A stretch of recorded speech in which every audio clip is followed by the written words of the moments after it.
Hello दोस्तों, वह trans नमस्कार। मैं दीवान सिंह।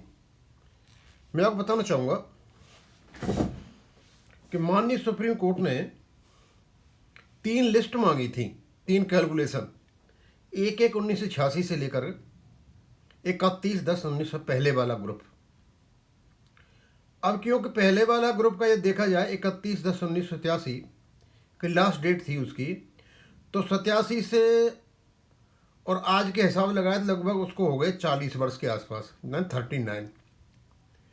और यदि कोई आदमी रिटायर भी हुआ होगा सुपर एन्युएशन पर, तो उसकी उम्र 99 साल की हो गई होगी। अब 99 साल में तो अब भगवान की कृपा से कोई बचा होगा, शायद नहीं भी बचा हो। अब इस समस्या का समाधान कैसे हो? भाई इतनी उम्र का आदमी कहाँ से मिलेगा जो पेंशन ले रहा हो? मिल जाए, नहीं मिले, नहीं मिले, चाहे एक मिल जाए, एक से काम चल जाएगा। अब एक वो मिले कहाँ?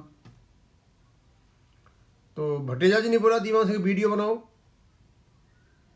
कोई आदमी एक मिले, उसका पीपीओ चाहिए, उसकी मंथली पेंशन का कैलकुलेशन चाहिए ईयर वाइज। भाई कोर्ट में तो डॉक्यूमेंट्री प्रूफ चाहिए, अब बिना उसके तो काम चलेगा नहीं। और समस्या का समाधान क्या है? यदि कोर्ट में डाटा प्रस्तुत नहीं किया जाता है तो फिर समाधान क्या है? अब समाधान यह है कि वर्तमान में 100 साल का कोई आदमी जिंदा कोई है या नहीं। फिर हमने देखा कि चलो देख लेते हैं हम, क्यों आजकल जब कुछ चीज़ नहीं मिलती है तो आदमी के पास एक ही चीज़ है बस, गूगल खोल लो, सोशल मीडिया पर देखो, एआई में चैट जीपीटी पे देखो, कोई तो मिलेगा, कहीं तो मिलेगा। हमें और तो कुछ नहीं मिला, लेकिन इतना जरूर मिला कि हाँ 100 साल के आदमी हैं, 100 साल से ऊपर के भी हैं, और वो केवल और केवल आईबीए और यूएफबी की नज़र में है। उन्हें छुपा के रखा हुआ है इन्होंने। अब आप कहोगे आपको कैसे पता है छुपा के रखा है? हाँ सर, एक्सग्रेसिया दिया था प्री 1986 से पहले वालों के लिए 2024 में। लगा लीजिए भाई, 86 को जब आप लगाओगे, प्री 2086 यानी 85 का लगा लीजिए, 15 और 24 39, यानी वो आदमी लगभग 99 साल का होगा जब इन्होंने एक्सग्रेसिया दिया था। अब होगा तभी तो देंगे, जो होगा ही नहीं तो कहाँ से देंगे? अब दो कारण निकलते हैं। भाई तुम 10,000 रुपये प्री 1986 वालों को 10,000 रुपये दे रहे हो, तो दो काम तो कर रहे हो, या तो आपको पता है कि आदमी है, और यदि नहीं है तो आंखों में धूल झोंक रहे दोनों मिलकर के। है तो बताना पड़ेगा, कोर्ट को बताना पड़ेगा, या तो हमें बता दीजिए। हमें नहीं पता तो कोर्ट से पूछेंगे, साहब से पूछिए कौन सा आदमी है ये 10,000 का एक्सग्रेसिया दिया है, दोनों ने सहमति हुई है, एग्रीमेंट किया है। अब उसके पीछे मैंने देखा, मैं चलो और कहीं देख लेते, तो मुझे कुछ कमेंट्स मिल गए। अब कमेंट भी बड़े कमाल के हैं। एड्रेस तो आईबी और यूएफबी बताएगा ना, इन्होंने एग्रीमेंट किया है, प्री 1986 वालों को इन्होंने 10,000 एक्सग्रेसिया दिया है। अब कोई था ही नहीं, बचा ही नहीं, तो फिर 10,000 का एक्सग्रेसिया देने का फायदा क्या? क्या इनका डाटा इतना कमजोर था, या फिर इनके पास 1986 से लोग हैं, एक हो चाहे दो हो या तीन, कितने भी हो इनके पास हैं, तो उसको तो यही बताएंगे। कोर्ट पूछेगा बताओ भैया किसको दिया है, और कोई था ही नहीं उस समय, तो फिर तुमने ये रखा क्यों? तो मुझे कुछ कमेंट मिले।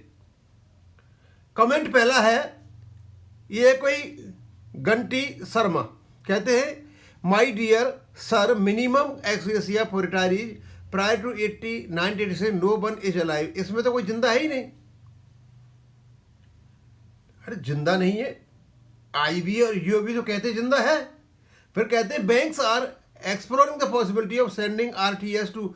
इन्होंने बड़ी जबरदस्त बात कही, शायद बैंक ये कोशिश कर रही है, अब बैंक तो नहीं कर रही है, आईबी और यूएफबी कर रहे हैं, ये कोशिश कर रहे हैं कि भाई जो आदमी यहाँ से चला गया 1966 आया था, उसको आरटीएच कर दिया जाए हेवनली अबोर्ड में, यानी स्वर्ग में उसको भेज दिया जाए। अब इनने तो शर्मा जी ने पता बता दिया कि आदमी कहाँ मिलेगा। आदमी मिलेगा स्वर्ग में, धरती पर तो मिलेगा नहीं, वो मिलेगा स्वर्ग में। अब स्वर्ग में कौन जाए, किसके पास पता है? आप स्वयं से पता है।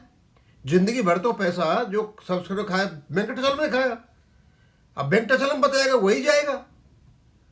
आईबी और यूओबी ने मिलकर के दिया है, सारी टीम जाएगी पूरी।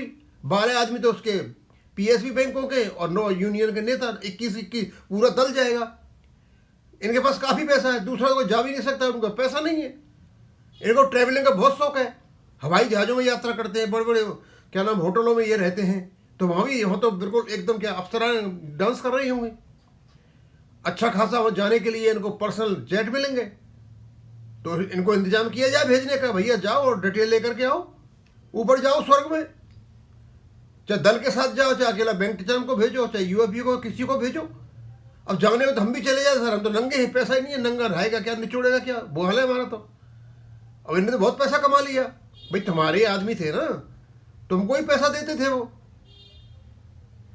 फिर दूसरा आया comment, 98 retirement means aged age on 1999 के साल के हो गए थे, completed. How many of them our bank knows details, they are in very low person, demand request 10,000। वो भैया इतने आदमी हैं कहाँ 10,000 रुपये देंगे, भाई थे तभी दिया है, झूठ थोड़ी बोलेंगे। आई भी है वो तो राजा हरिश्चंद्र की औलाद है, वो झूठ का भी बोलते ही नहीं है, बढ़िया काम करते हैं। आईबी भी करता है, यूएफबी भी करता है, दोनों की दोनों फूफी हैं, फूफा को बदनाम करते हैं। और ये सो सारी बातें हैं राजकुमार सहारनपुर वाले, बड़ा अच्छा नॉलेज है। अब तो सारे एक्सपर्ट हो गए, अब तो अपने क्या नाम है रेगुलेशन को भी जानते हैं, आर्टिकल्स को भी जानते हैं, 14 कि क्या है और फिर 21 में क्या है, 300, बड़े एक्सपर्ट हो गए। बाद में वो कह रहे थे कहीं, वो नेता सुधर जाओ, तो नर्मदा में जाकर रूप गर्म बनना पड़ेगा। मैं बड़ा खुश हुआ कि चलो कम से कम गंगा को तो बचा दिया, नहीं अपवित्र हो जाती है इनसे, गंगा जमुना बच जाए हमारी, यही काफ़ी है। कम से कम नर्मदा में जाके फेंका। अब मुझे नहीं समझता भाई, बेशर्म आदमी नर्मदा में क्यों डूबे के बाद चुल्लू भर पानी में डूब के मरता है। अब राजकुमार जी तो ऐसे ही कह रहे थे कि नर्मदा में डूब के मरना पड़ेगा, वो अपना बचा गए एरिया, अपनी गंगा मैया को बचा गए, नहीं गंगा मैया और अपवित्र हो जाती। ये सारी चीज़ें जो हो रही हैं ना दोस्तों, और कहते हैं ये more than 100 years of age is no one life, this only joke to retire by CHP और जितने भी इनने मजाक किया है। अरे मजाक क्या, इनको पता है भाई इनके पास आदमी है, नहीं है तो जाएंगे, इनके पास पैसा बहुत है। एक ऊपर से पुष्पक विमान आएगा, उस पुष्पक विमान में बैठ करके वो हेवनली एयरपोर्ट में जाएंगे सारे, वहां से पता लेकर के वापस आएंगे। यही काम कर सकते हैं और तो कर नहीं सकता। ये निश्चित है कि कोई है तभी इन्होंने ये दिया है। अब कोई आदमी 1987 को रिटायरी है इस समय, तो होना चाहिए 99 ईयर से 100 साल का, इनको पता है। अब मैं तो यही कहूँगा भट्टाचार्य जी से कि भट्टाचार्य जी यदि आपको कोई डिटेल्स नहीं मिलते हैं 1/1/1986 से लेकर के 31/10/1986, तो आप माननीय सुप्रीम कोर्ट को बताइए कि सर लोग तो हैं पर उनके पास डिटेल लाने के लिए हमें आपकी अनुमति चाहिए, आप आदेश दो और बैंक टचलम टीम को भेजो हेवनली अबोर्ड में, ये वहाँ से पता लेकर के आएंगे, क्योंकि इन्होंने आरटीएस भेजने की व्यवस्था कर रखी है हेवनली अबोर्ड में, तो इनको सारा पता है कि कैसे भेजा जाता है कैसे नहीं भेजा जाता।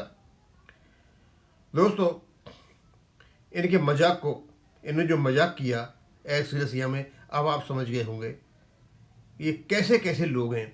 और मैं तो ये चाहता हूँ इस चीज़ को माननीय सुप्रीम कोर्ट के सामने और लाया जाए कि साहब ये ऐसे ऐसे मजाक करते हैं बैंक पेंशनर के साथ। इन लोगों ने कितने लोगों को मार दिया, लेकिन इनके जू तक नहीं रेंगती। अब मैं आगे तो क्या कहूँगा, यहीं ख़त्म करूँगा। थैंक यू, धन्यवाद।